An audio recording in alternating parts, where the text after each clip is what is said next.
शिव महापुराण समस्त पुराणों में पुरुषोत्तम है।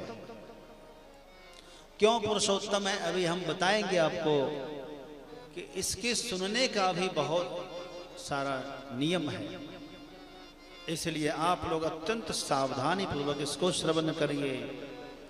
अन्य सभी पुराणों की कथा नैमिषारण्य में हुई है, परंतु श्री शिव महापुराण की कथा प्रयागराज में हुई है।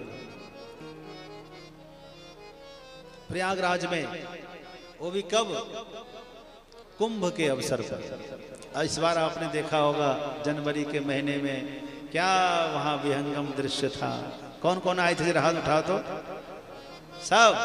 क्या बात! 67 करोड़ लोगों ने वहां कुंभ में स्नान और दर्शन का लाभ लिया। हाँ, हम लोग भी वहां पर लगातार रहे, बहुत आनंद था।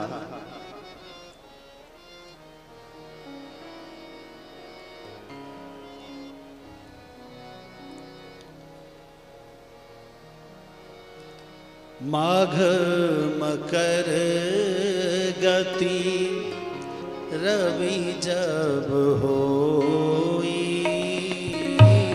माघ मकर गति रवि जब होई, माघ मकर गति रवि जब होई, तीरथ पति आव सब कोई,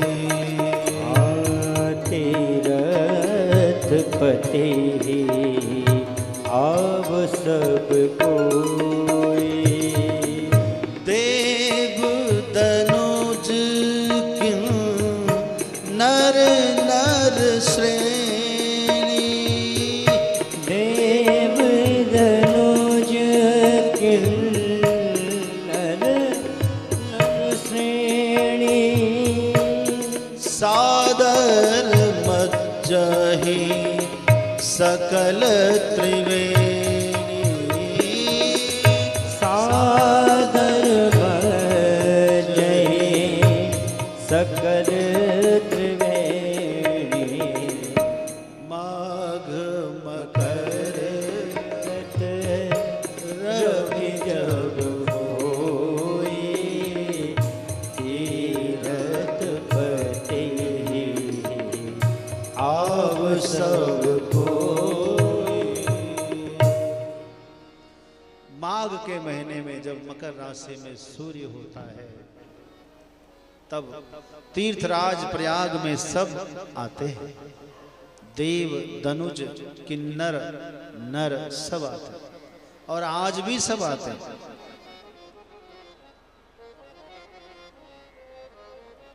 सभी लोग स्नान और दर्शन का, स्नान दान दर्शन का लाभ लेते हैं। और उसी अवसर पर भारत ने विश्व के सभी संत जन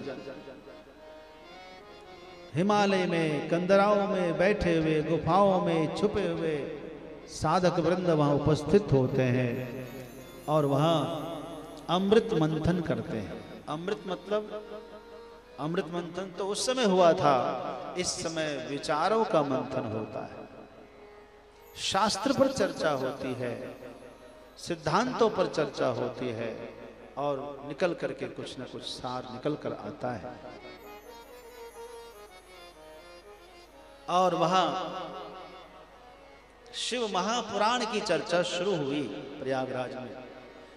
श्री सूत जी महाराज को व्यास मंच पर बिठाया गया और प्रणाम करके श्री शौनक जी महाराज ने पूछा है, हे सूत महाप्राज्ञ सर्व सिद्धांत विप्रभो,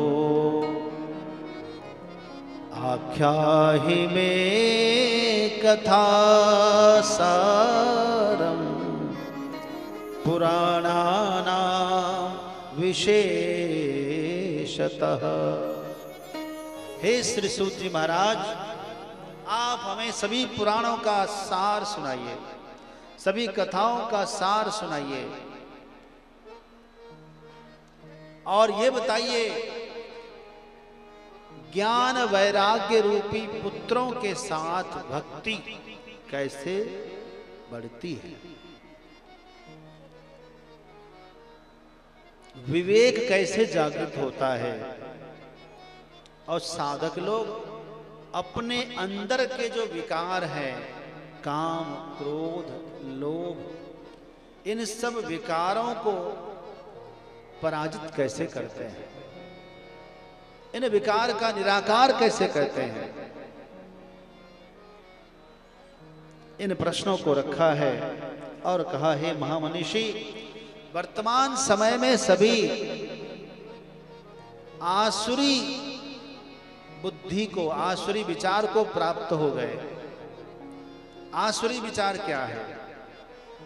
3 प्रकार के विचार होते हैं दुनिया में। कितने प्रकार के? 3 प्रकार के लोग होते हैं।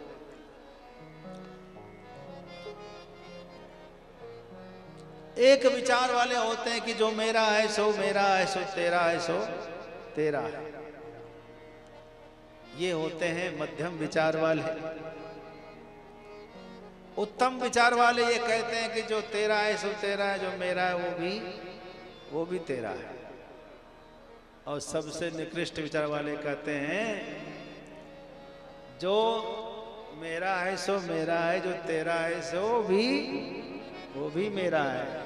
और संत जन क्या कहते हैं, ना तेरा है ना मेरा है, ये सब चिड़िया रैन बसेरा है कि नहीं? ये सब भगवान का है, हमारा कुछ नहीं है, आपका कुछ नहीं है।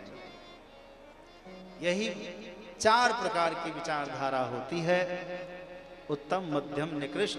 और संतों की विचारधारा अपनी अलग होती है भाई, है कि नहीं?